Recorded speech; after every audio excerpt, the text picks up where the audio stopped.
that's great. Excellent safety, low cost, wide availability. Let's look at the conclusions here. Our study suggests that NAC inhibited oxidative stress and reduced the inflammatory factors in pneumonia. Treatment with the antioxidant NAC might reduce oxidative and inflammatory damage in pneumonia patients. Now, the only thing that remains to be done is to repeat this study with an adequate dose. 1,200 milligrams for active treatment is inadequate. Let's look at another study here. So this is actually just a case report. This is from Annals of Internal Medicine, 2010, published in May. I provided a little bit of an image, not the entire article here, but I did provide you some of the excerpt there. This is a 40-year-old woman with H1N1, influenza pneumonia, septic shock, respiratory failure, treated with various drugs and antibiotics, even though no bacterial infections were found. That's still basic protocol. So in hospital settings, if a patient comes in with severe pneumonia, septic shock, they're going to get put on antibiotics while we're waiting for the culture results, because there's just no time to waste. We can't sit around waiting on test results while this patient's crashing and crumping right in front of us. So the fact that they started antibiotic drugs, even though the patient didn't have a bacterial infection, that's certainly consistent with appropriate care. At that time, the patient was started on NAC intravenously at 100 milligrams per kilogram. So let's assume that this patient weighed, I don't know if it's stated in here, but let's assume this patient weighed 70 kilograms. This would have been 7 grams per day of NAC. Now, 7 grams is very different from the previous study that we just looked at, where they used 1,200 milligrams for community-acquired pneumonia. So in this case, we're looking at a more severe disease. This patient's already in septic shock and respiratory failure. So again, they used 100 milligrams per kilogram IV for 3 days. 100 milligrams per kilogram, let's assume she weighs 70 kilograms. That's 7 grams per day for 3 days.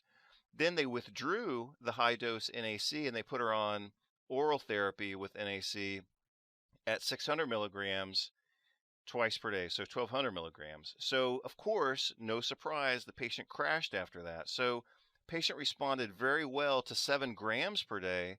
Then, when they reduced that to 1,200 milligrams per day, the patient crashed. Then they reinstated the 100 milligrams per kilogram, and the patient was cured of her septic shock, pneumonia, and H1N1 and went home after 20 days.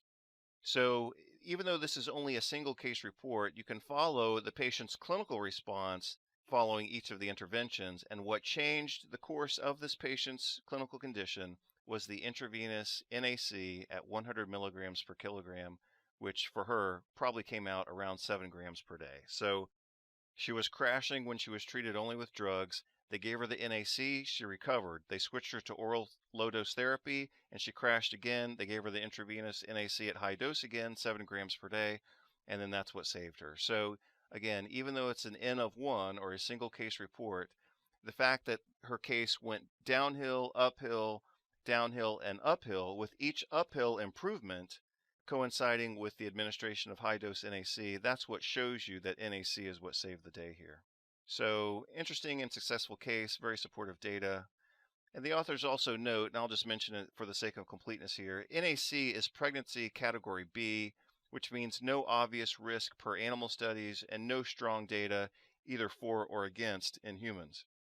Pregnancy category B includes vitamins, acetaminophen, and several other medications that are used routinely and safely during pregnancy. Now let's take a look at this exceptionally great article from the European Respiratory Journal in 1997.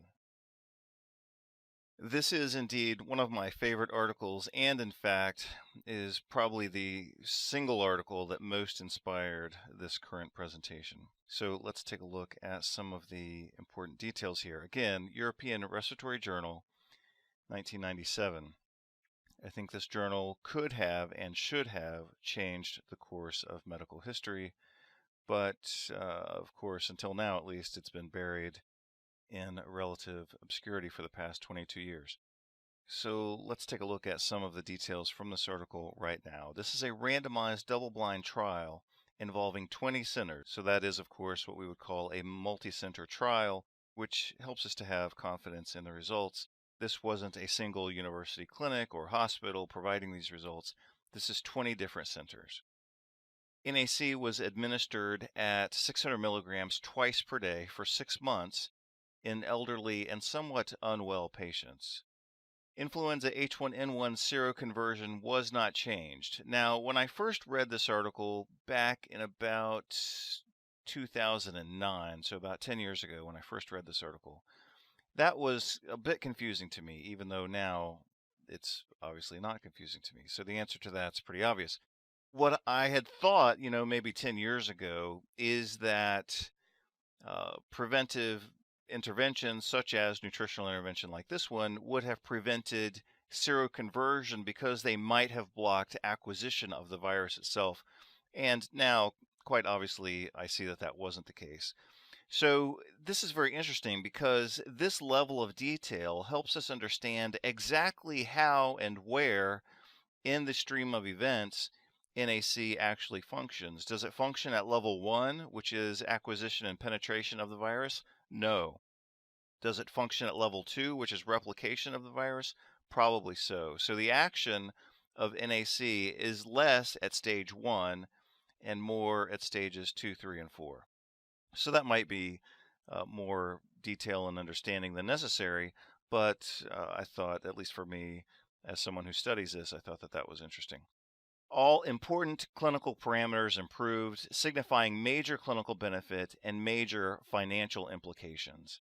Frequency of the illness experienced a major reduction. Severity of the illness experienced a major reduction.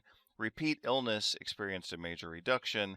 And all major and minor problems were all reduced by the simple intervention of 600 milligrams twice a day of NAC for a total dose of 1200 milligrams. Why is that an appropriate dose?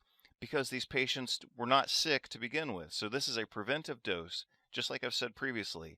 With prevention, we can use lower doses than we need to use for intervention. At the time patients are already sick, they require much higher levels of intervention, which is why the old saying exists that an ounce of prevention is worth a pound of cure. And clearly, this research and some of the research we've already looked at reflects that. This certainly would be compatible with other treatments such as vitamin D, vitamin A, zinc, selenium, and even vaccination, which I generally think is such a worthless intervention that I don't even know why I put it on the slide.